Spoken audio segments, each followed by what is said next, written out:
Hospital में ले आई बड़ा सोचा हाई ब्लड प्रेशर। विधायक जी, यह वीडियो कहीं और का नहीं, जी हाँ, ये आपका विधानसभा क्षेत्र रामनगर का है और प्रखंड प्रमुख साहिबा नगर पालिका के कार्यपालक महोदय, सभापति और उप सभापति, साथ साथ हमारे सांसद महोदय और एमएलसी साहब। और सबसे हमारा यह गुजारिश है कि आप लोग जनप्रतिनिधि हैं और आए दिन आप लोग प्रत्येक क्षेत्र का विजिट करते रहते हैं, कभी स्कूल का तो कभी कॉलेज का तो कभी हॉस्पिटल का, लेकिन परिस्थितियां भी जस की तस है।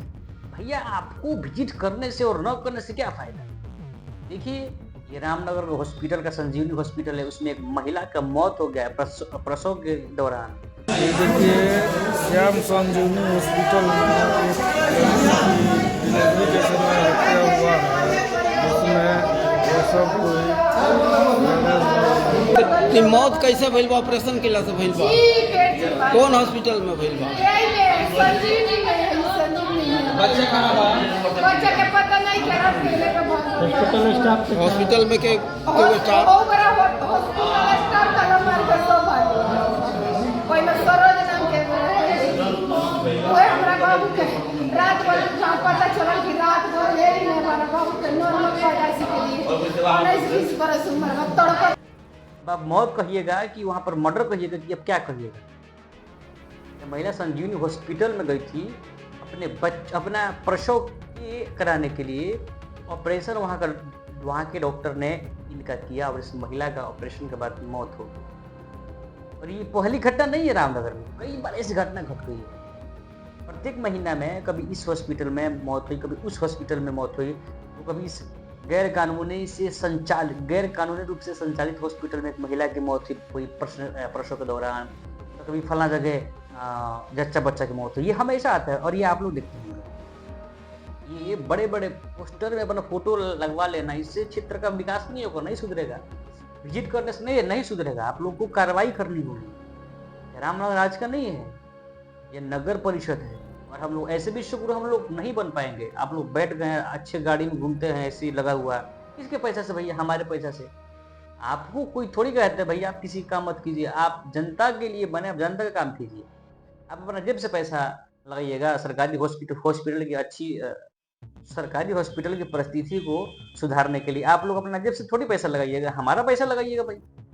आज देख लीजिए, यह महिला घर में मातम हुआ होगा, यह भी किसी की बेटी होगी, किसी की बहन होगी, किसी की वाइफ होगी। तो समझ लीजिए कि जिस दिन जनप्रतिनिधि लोग हैं ना, आपकी मत घबराइए, जिस दिन आप लोग इस तरह से सामना होगा ना परिस्थिति, तब आपको आएगा समझ में। और खासकर हमारे सिस्टम में जो बैठे सरकारी लोग हैं, जो एकदम लग्जरियस ऑफिस बना लिए हैं महोदय लोग, एसी में बैठे हुए हैं, मतलब वहां में जाओ जनता, क्या करना है हमको अपने टाइम पर सैलरी यही मिल रहा है, फैसिलिटी मिल रहा है, आपका बिस्लेरी का पानी मिल रहा है, आप काम कर रहे हैं। भैया आज हमसे जनता हो जाएगी परेशान, कल यहाँ से अपना ट्रांसफर करवा लेंगे। कौन इसका है जिम्मेदार? कौन आ रहा है सामने? कोई नहीं आ रहा है कि भैया इस तरह के हॉस्पिटलों पर हम लोग कार्रवाई नहीं करेंगे। क्यों आप मौन किए धारण? खासकर सवाल हमको है चिकित्सा पदाधिकारी महोदय से, आप चुप क्यों बैठे हुए हैं?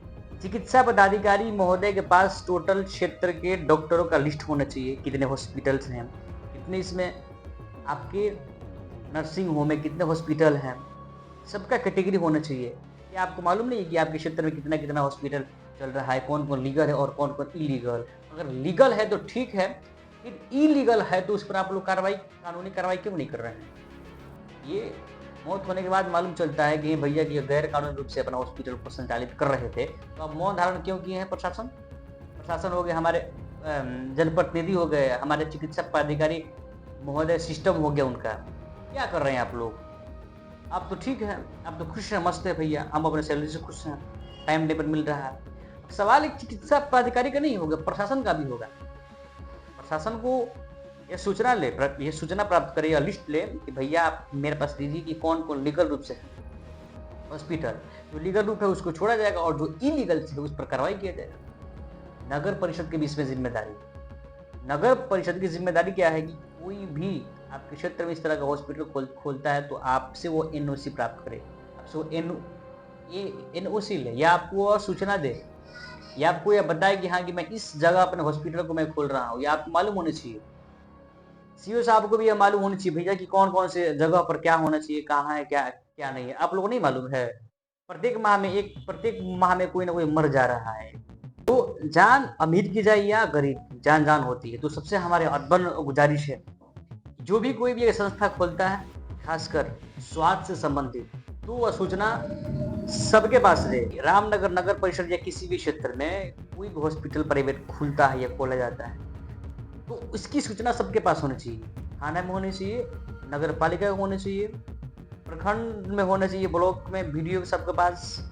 और उसकी सबसे पहली सबसे बड़ी सूचना हॉस्पिटल में होनी चाहिए, प्रभारी को मालूम होनी चाहिए कि उनके अंडर में कितने ऐसे सेक्टर है, स्वास्थ्य सेक्टर, और कौन कौन कहाँ कौन वहाँ पर काम कर रहे हैं। यहाँ पर बोर्ड पर कुछ और नाम और अंदर कुछ और नाम। डॉक्टर किसी और का वहाँ पर पूरा बोर्ड पर नाम लगा हुआ है और ऑपरेशन कोई और कर दे रहा है। मालूम तो कब हो रहा है? मृत्यु होने के बाद कब होगा? चलिए ठीक है, एक घटना 2 घटना होती है, 3 घटना होती है, लेकिन हमेशा हर माह में कोई ना कोई मर जा रहा है ऑपरेशन के दौरान। कौन इसका जिम्मेदार है? मैं आइंदा से मैं चाहूँगा कि इसके बाद से घटना पूरी प्रयास हो प्रशासन की ओर से और सिस्टम की ओर से, ये घटना ना घटे। आम घटना नहीं, बहुत बड़ी घटना है। एक व्यक्ति को युवा बनाने में 25-26 साल लग जाता है। तो यह लापरवाही का सबूत है, यह सबब है। आखिर में सिस्टम क्यों सोया हुआ है, क्यों नहीं कार्रवाई कर रहा है? इस पर कार्रवाई करे तो फिर कल किसी के बच्चे अनाथ हो जाएंगे, तो किसी की बेटी मर जाएगी, तो किसी की पत्नी की मृत्यु हो जाएगी। भैया कौन इसका जिम्मेदार? तो चलिए मैं सबसे मेरा अनुरोध है, चाहे वो जनप्रतिनिधि हो चाहे वो अधिकारीगण, सबसे आग्रह है कि इस पर कड़ी से कड़ी कार्रवाई करें कि दोबारा अगले माह में इस तरह की घटना सामने न आए। चलिए आखिर में आपकी इस घटना को देखकर क्या राय है, जरूर राय दें। फिर मिलते हैं एक नए खबर के साथ। जय हिंद, जय भारत।